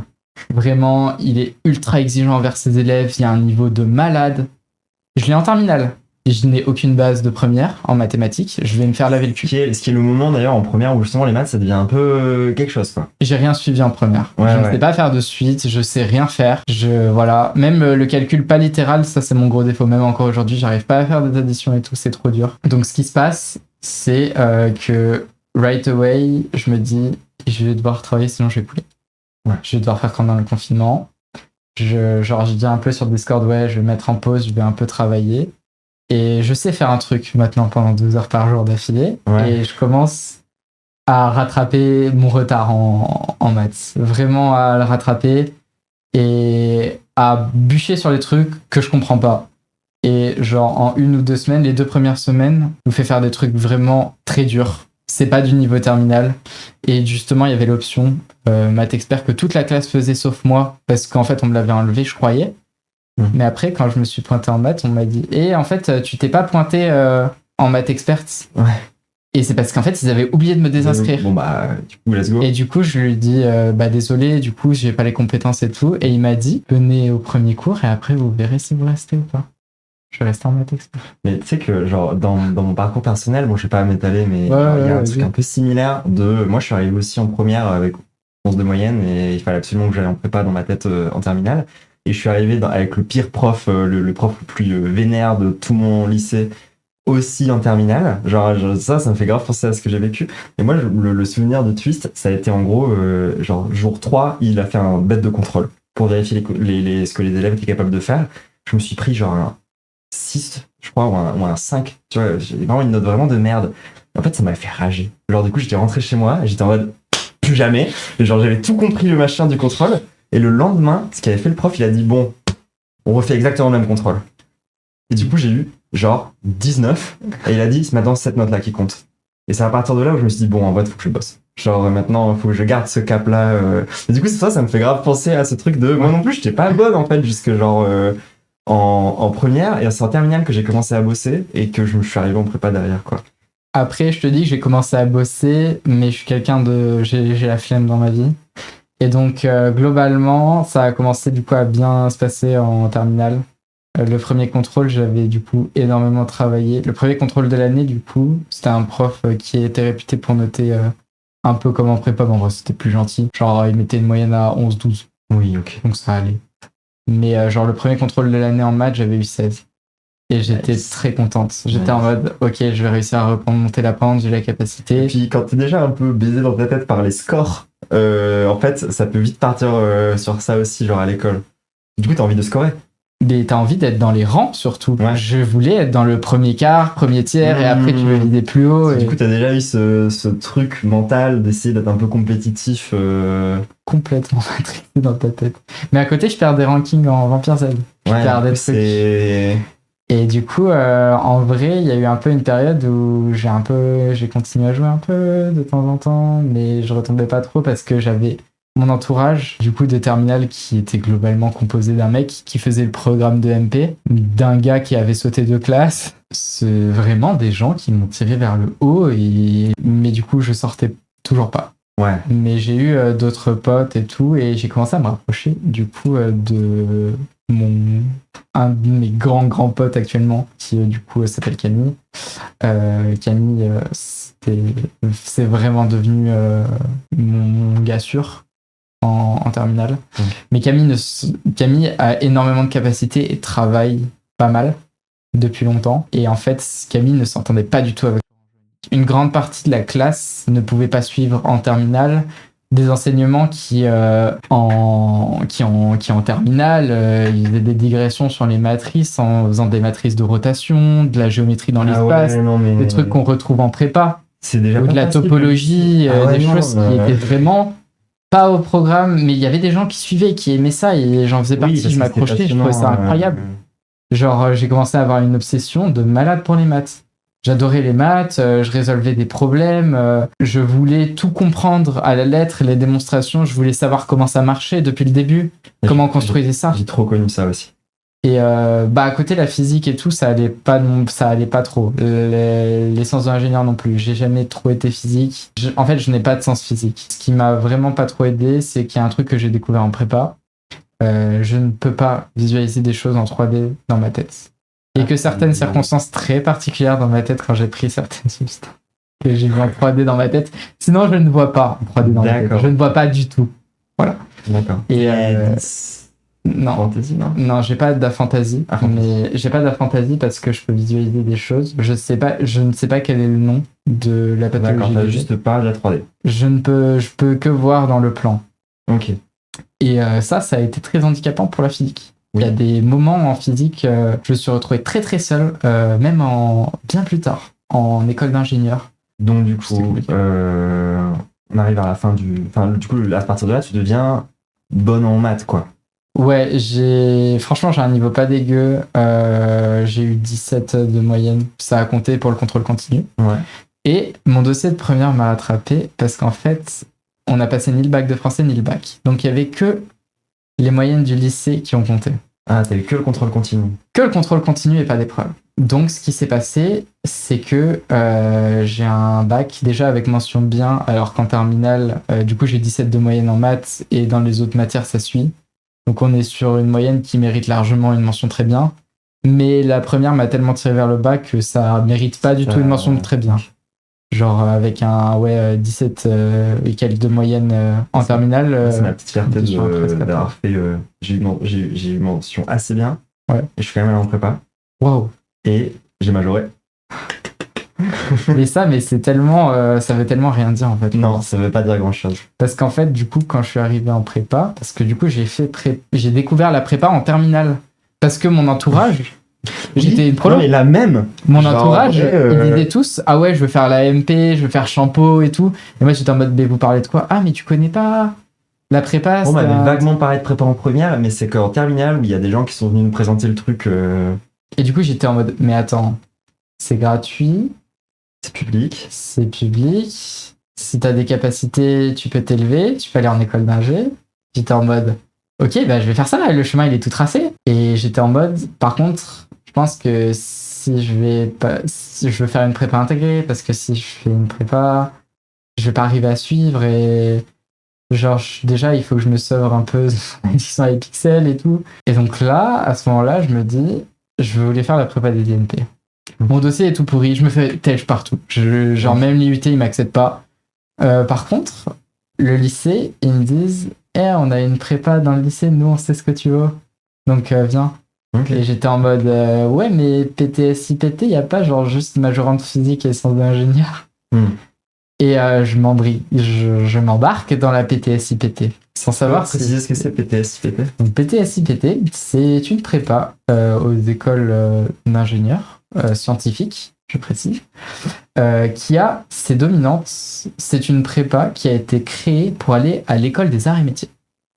L'école des arts et métiers, voilà, je vais juste passer historiquement, c'est une école très réputée, principalement Très dans technique.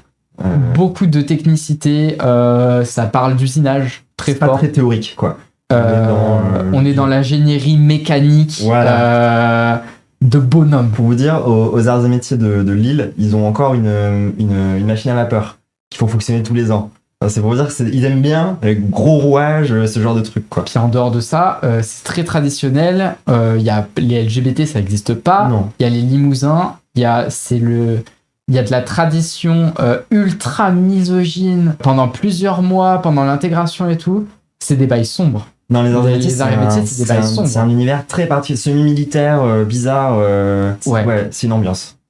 Et du coup, la majorité de ma classe veut faire les arts et métiers, et c'est des gens mentales des arts et métiers. Ah oui, d'accord. Et là, je me Parce qu'ils rends viennent compte... pas de nulle part. Non, c'est tous des fils d'ingé et de profs. Qui plus est, qui ont fait les arts et métiers. La personne principale Oui. avec qui j'ai relationné quand j'étais en prépa, pas relationné en mode amoureux, mais amicalement, Ok. c'est un gars qui adorait faire de l'informatique, un peu rushé, un peu autiste et tout. On était le binôme Oui, un peu... toujours dans les lores un peu, Voilà. un peu reclus, quoi. Par contre, le gars, du coup, était bizarre à plusieurs reprises et voulait sortir avec moi. Et bon, c'était un peu affirmant et tout. Ouais, Mais, oui, non, genre, c'est... Donc, son père avait fait des arts et métiers, D'accord. comme la plupart des gens dans la classe. Oui. La mère ou le père. Mais c'est fou, en fait, parce que, genre, c'est une ambiance, ça me fait un peu penser à des trucs de militaires, quoi. Et c'est exactement ça chez les militaires aussi, genre, c'est de père en fils, tu vois. Ça se perpétue. Moi, j'ai rien à faire ici. On fait du dessin industriel. On peut Ouais. visualiser en 3D. Ah, Et du coup, là, c'est la descente aux enfers pour moi en prépa en SI. Je minore tous les DS de dessin industriel. Et on me dit, t'inquiète, la visualisation 3D, ça va venir. Ça n'est jamais venu. Genre jusqu'au concours. alors que t'es une BD de Minecraft, ce qui est quand même un truc de dingue. Oui. Parce que moi, justement, Minecraft, c'est ce qui m'a beaucoup aidé avec la visualisation 3D, quoi. Après, j'étais architecte. Après, dans Minecraft, faut pas oublier que du coup, avant le Vampire Z, je suis un peu une meuf de la commune PVP. Oui, c'est ça. Je tryhard un peu. C'est Il y a plus rien, dans il y a rien en rapport avec la visualisation 3D. Oui, c'est juste que c'est du combat et... tout dans les mécaniques. J'ai un gros problème avec le fait d'apprendre les mécaniques, de bien les maîtriser correctement, de faire les choses de la bonne manière. Alors qu'il n'y a pas de bonne manière de faire, c'est juste que non, mais ça doit respecter un tu certain définis schéma. ce que c'est toi la bonne manière en fait et tu t'y colles. Et du coup, je vais en prépa, en physique et tout, ça va pas. En maths, le deuxième DS de l'année, je majore face à des gars qui étaient grave en avance. Ils avaient plusieurs années d'avance ou ils voulaient des trucs de baiser genre ENS ou voilà. Et du coup, en maths, ça va tellement bien. C'était ma cible, ouais, c'est ça. Je passais les concours et tout. Moi aussi, j'ai pas eu. Non, moi non plus. Je suis passé à... Check ça. Je crois que j'étais genre 16e avant d'être admissible. Oh non. Ah, j'avais le seum. Mais en vrai, tu t'en es relativement bien sorti. Moi, je suis hyper content de ce que je fais aujourd'hui et je suis même vachement heureuse de pas y être allé. Parce que je pense que je serais à fond dans la science et tout. Et maintenant, je suis parti dans des bails de jeux vidéo et d'art et je me sens beaucoup plus à ma place, tu vois. Non, mais franchement, je verrai. J'ai que 20 ans après tout. Oui, c'est clair. Et du coup, il y a la prépa. Du coup, je m'en sors quand même relativement bien. Genre, je dis que ça va pas trop en physique et tout. Je suis dans le milieu de la classe quand même. Même si j'ai pas de sens physique, tout ce qui est maths en physique, ça va. Oui, c'est ça, parce qu'il y a énormément de structures d'équations et tout.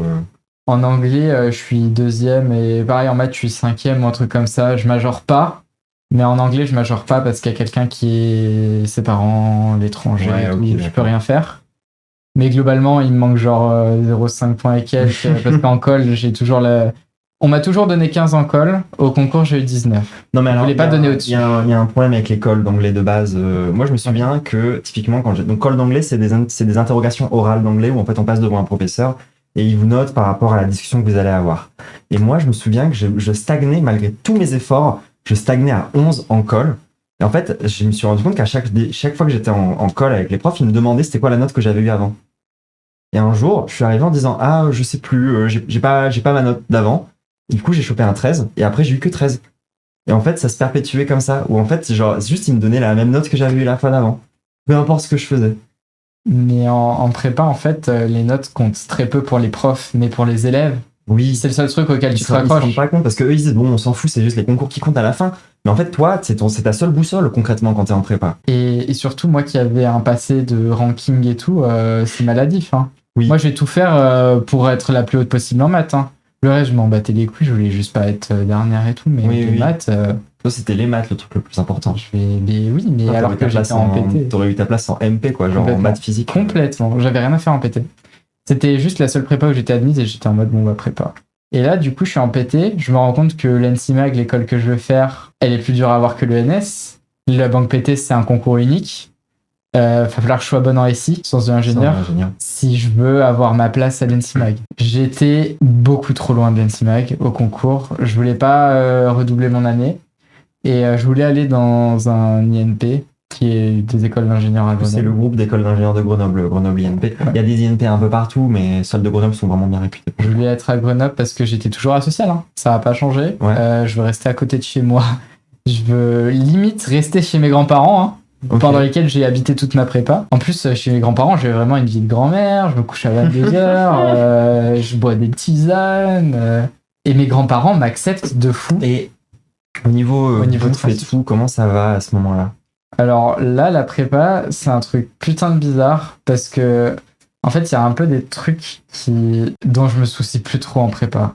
En prépa, quand je mange, je suis en train de faire un autre truc, je regarde même plus la nourriture. Oui, bah moi c'est comme Je ça que regarde je pas, gère mes trucs du comportement alimentaire d'aujourd'hui en fait. Hein. Quand je galère à manger, je fais autre chose. Et puis je les note sans réfléchir. Et voilà. Et mais après, en prépa, juste au self, je mangeais pas beaucoup. Je mangeais vraiment pas beaucoup. Parce que j'avais d'autres choses à faire et que j'étais en mode déjà ça me stresse, j'ai pas besoin de ça, allez, au revoir. Il y avait une colle, je mangeais un quart de bout de pain et c'est bon, j'allais en colle parce que de toute façon j'allais vomir. Je vomissais d'anxiété avant. Ah ouais, d'accord. Je suis une personne très anxieuse, je me montre pas souvent, mais globalement à chaque type de colle, que ce soit français, anglais ou maths, il y a une occurrence de moi qui pleure pendant la colle. D'accord. Je peux pas me staffer, ça va pas, je panique, je suis à terre pendant un jour, je peux plus rien réviser. Horrible, mais c'est l'école et tout, c'est comme ça. Voilà. Et du coup, j'arrive au concours à faire un truc. Je fais des trucs nuls à chier aux écrits. Ouais. Les seuls endroits où je m'en sors, c'est anglais, français, maths, info. Le reste, je suis 3-4 points en dessous de la moyenne nationale, partout. Oui, d'accord. Par contre, c'est que 5, 7 ans ça peut vite te flinguer. Et donc, du coup, t'arrives un peu mieux à bouffer et tout quand même. Ouais, ça va. Et niveau, au sein de ta prépa, là, du coup, t'es out auprès de personne en fait. Je suis out auprès du gars. Ouais, du coup, du gars qui me pose des questions trop cheloues sur la transidentité et tout.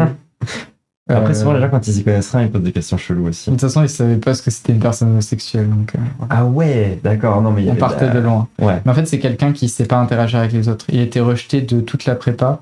C'est ça qui était dur aussi, c'est que en prépa, tu traînes toujours avec les mêmes personnes. Surtout que nous, on avait un truc traditionnel. Donc, il y avait des traditions un peu horribles. Ouais, les traditions de prépa, souvent, c'est de la merde. Et surtout, il y avait une promo. Un truc ultra sectaire et familial. On parle de la PT. On était vraiment dans un game où tout le monde se connaît. Enfin, la PT, c'est quand même un autre délire que le reste de la prépa. Genre, vous êtes un peu à part. Il y a un seul concours. Ouais. Il n'y a que 10 jours. Et souvent, il n'y a qu'une seule école par région qui fait ça. Moi, je me souviens, dans le Nord, j'étais passé visiter la PT du Nord-Pas-de-Calais. Et genre, après, j'avais visité 4-5 autres écoles dans lesquelles il y avait MP, PSI, PC, et tous les autres trucs, parfois même mélangés avec des prépas littéraires et tout. Et les PT, ils étaient tout seuls, quoi, dans leur... Ouais, t'as des lycées où t'as que la PT, et c'est tout. C'est tout. Et du coup, quand on t'aime pas, et que tu commences à être un peu écarté en PT, ça fait mal. Ça fait mal, parce que c'était seules interactions.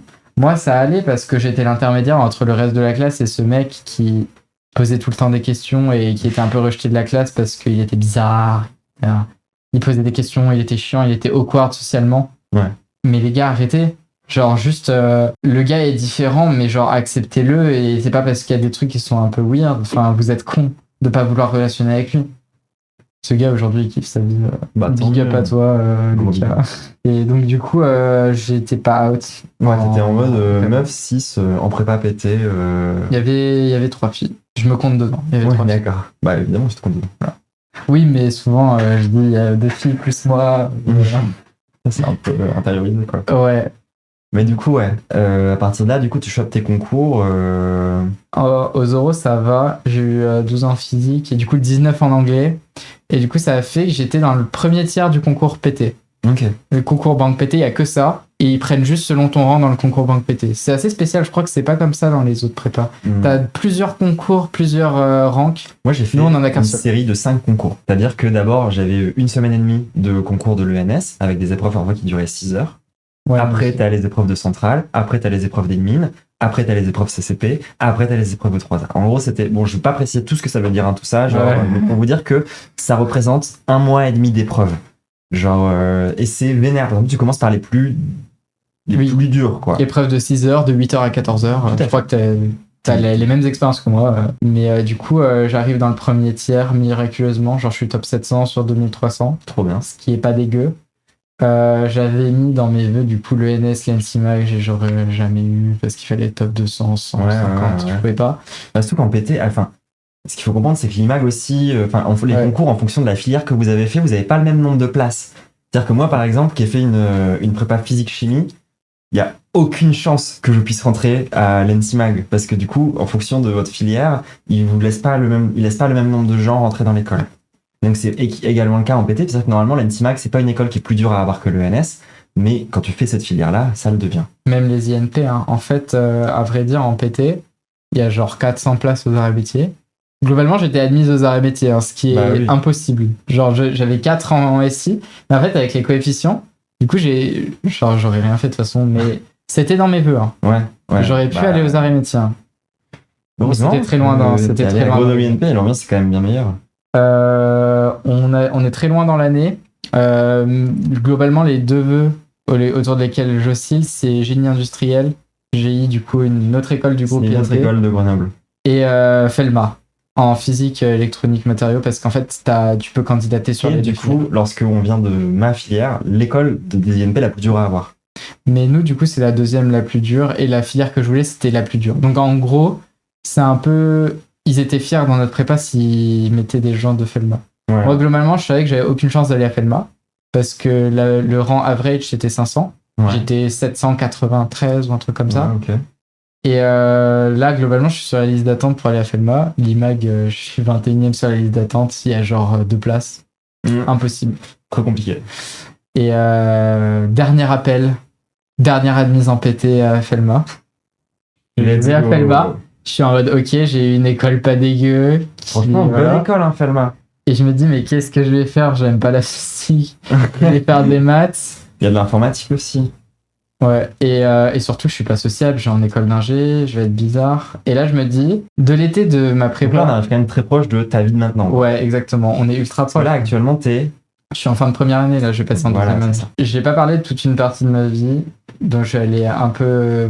Pas trop en détail. En fait, avant d'être un peu addict à Minecraft, j'étais grave sur des forums sombres sur Amino.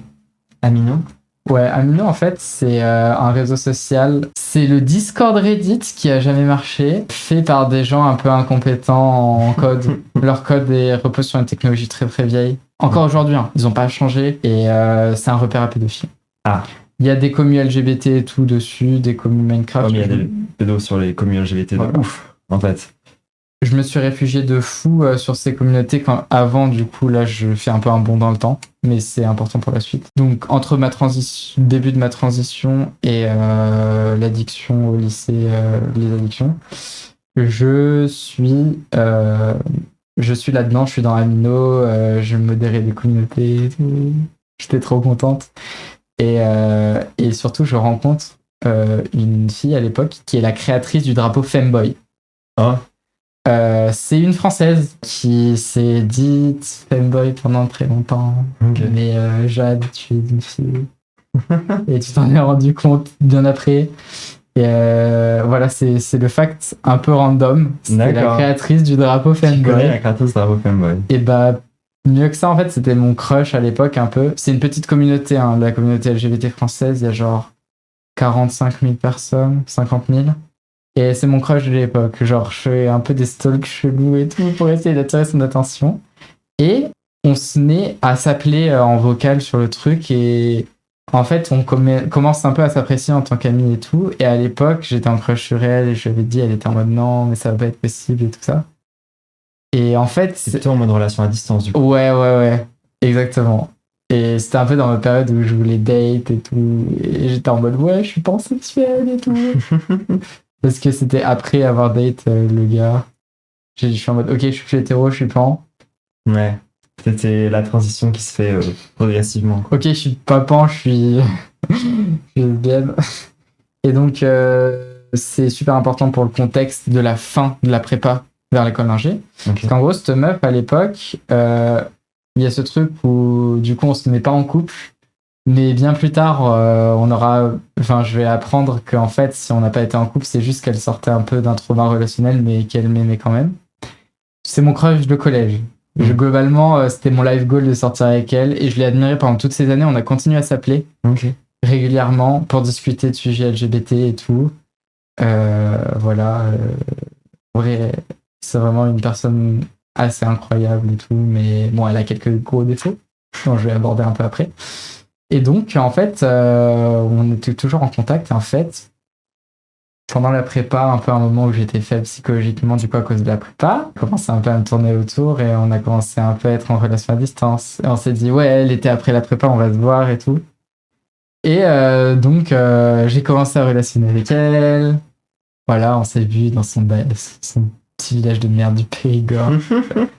Avec tous les bails, les gens homophobes. En vrai, par contre, c'était vraiment un game différent. Et en gros, elle, c'est une tête. Elle a été majeure de promo en master. Là, elle est en thèse. Très cultivée.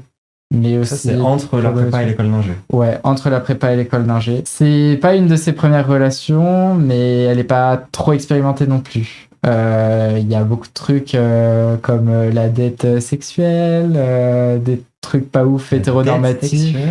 Non, mais des trucs qui s'installent en mode, je sais pas comment dire, mais genre on est en relation et tout, et on est en mode, ok, on est un couple lesbien, et il y a des trucs pas ouf qui s'installent comme ça, où justement, il y a des moments où j'ai pas envie de faire des trucs, et je me force un peu, et voilà.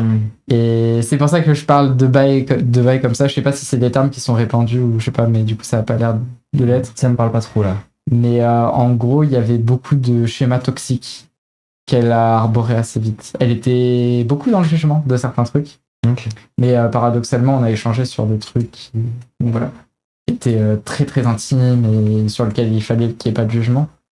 Et là, je suis toujours dans ma période, je rappelle encore. Je pense que je suis pan et je veux toujours pas qu'on touche trop à mon corps et tout. Entre temps, je me suis fait percer les oreilles, il y a eu une petite évolution. Mais je suis toujours en mode, je touche pas une goutte d'alcool et tout. Je reste sobre toute ma vie. Et voilà, avec Jade, du coup c'est son prénom. On passe un été et tout. Et bon, à la fin de l'été, on se quitte et je suis un peu en mode, ouais, les relations à distance, ça a été un peu une petite grosse partie de mon adolescence. Là, j'ai besoin de quelqu'un de proche. En plus, je suis encore dans le truc où la monogamie, je sais pas trop. Je suis pas informé. Ouais. J'ai pas les ressources. Et là, du coup, il y a le début de l'école d'ingé. Et elle était en insécurité totale face au fait que j'aille en école d'ingé, qu'elle sera loin. Moi, j'étais en mode, mais t'inquiète, parce que je me projetais avec elle. Mais il y avait plusieurs défauts. Non, l'école d'ingénieur, c'est, si tu veux, comment dire, c'est une rupture quasi systématique, concrètement. Hein. Parce que en fait, c'est deux mondes différents. Puis je sortais pas aussi. C'est pour ça que je me suis dit que j'allais rester en couple avec elle. Et je lui ai dit au bout de quelques mois, de 2 mois, non 2-3 mois, le 31 octobre. Je lui ai dit, je peux pas. Je lui avais déjà dit un peu avant, j'ai vraiment besoin de faire des câlins, j'ai besoin de me poser, j'ai besoin qu'on me rassure et tout. Je peux pas être loin. Et je lui ai dit, je t'aime encore. Un jour, si on se recroise, y a pas de souci. Mais genre juste là, je te préviens. Enfin, tu fais comme tu veux. Je te dis juste que je vais aller voir d'autres personnes. Si t'es pas ok avec, on arrête tout.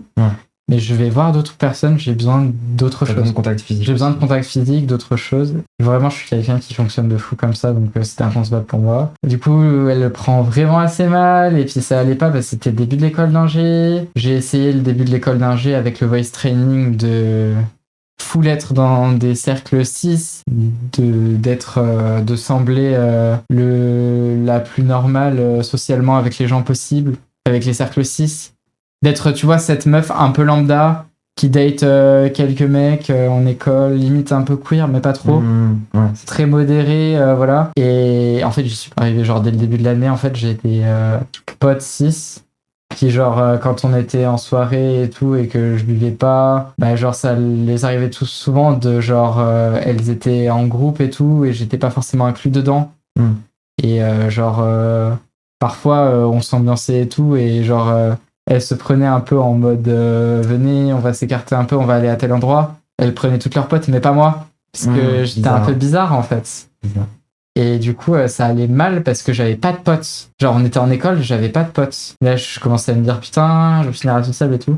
Le 31 octobre 2023, je me mets une giga murge. Je bois énormément d'alcool. Bienvenue en J'ai école jamais d'ingénieur. vu Non, en gros, c'était pour Halloween. C'était avec mon bestie Camille. C'était pas du tout Ah oui, par rapport à d'accord, l'école. ok. C'était dans un bar et tout. Je mets une énorme murge. Je viens tout juste d'emménager sur Grenoble parce que je me disais que je pouvais faire les allers-retours tous les jours depuis ma ville. Non, je peux pas. Impossible. Impossible. Mais c'était aussi par souci financier. Je me disais, putain, le loyer et tout. Merci papa, maman de me donner un peu d'argent pour vivre. C'est sympa. Et du coup, là, je me dis, putain, j'ai fait une connerie. J'ai fait rentrer de l'alcool dans mon corps. C'est un peu impur et tout. Et là, je me dis, à partir de ce moment-là, bon, bah, du coup, je vais boire un peu et Perdu. par convention sociale.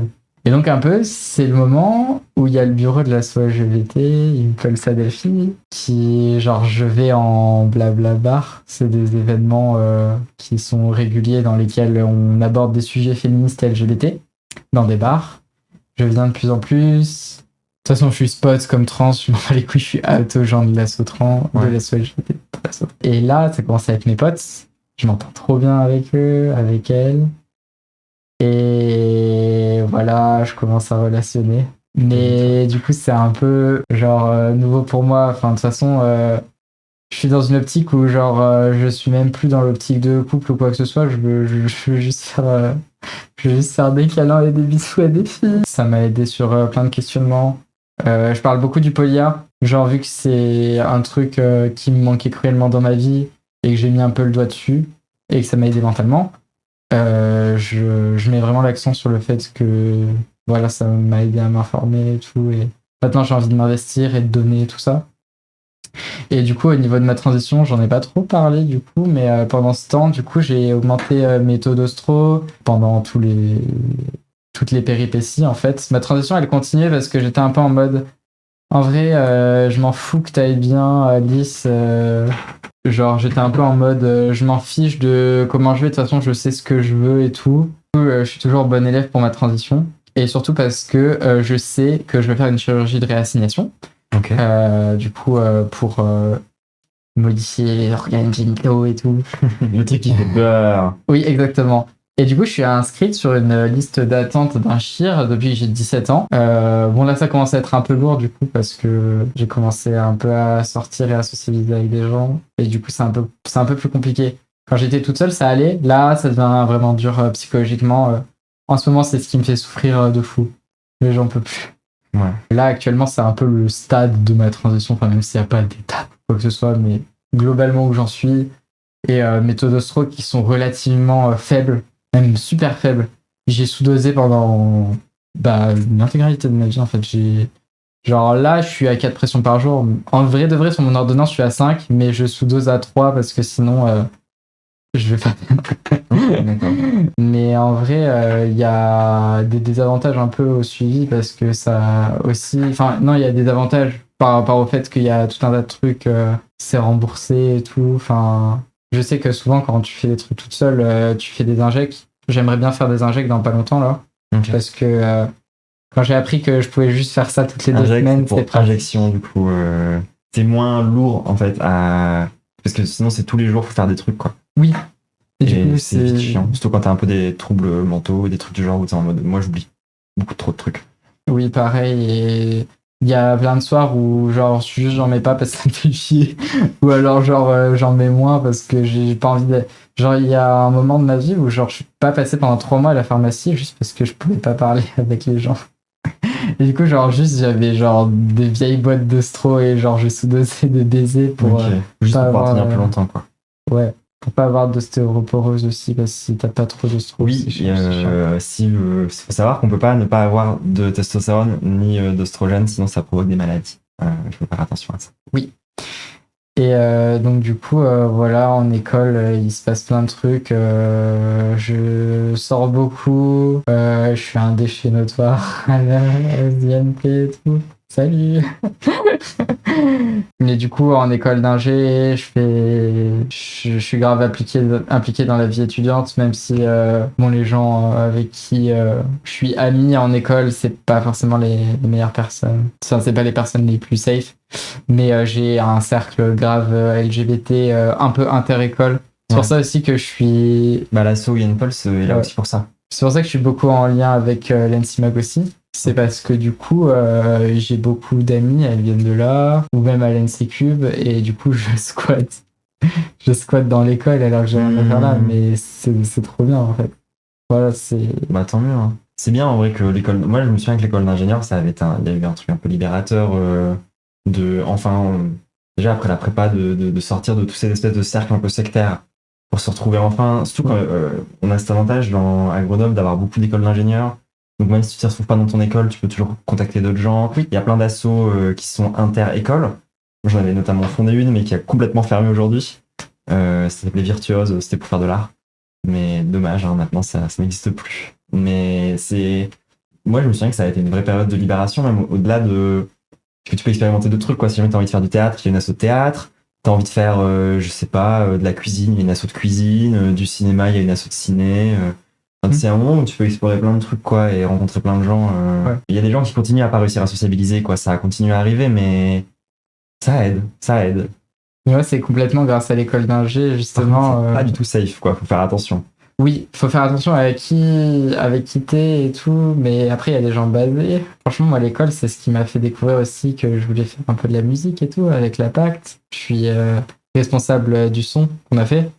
C'est quasiment, enfin, j'ai pas tout fait, j'ai pas mixé, j'ai pas fait notre prod parce que notre prod elle est incroyable. C'est dommage que Virtuose n'existe plus, hein, parce qu'on faisait de la prod musicale à l'époque. Il y avait des...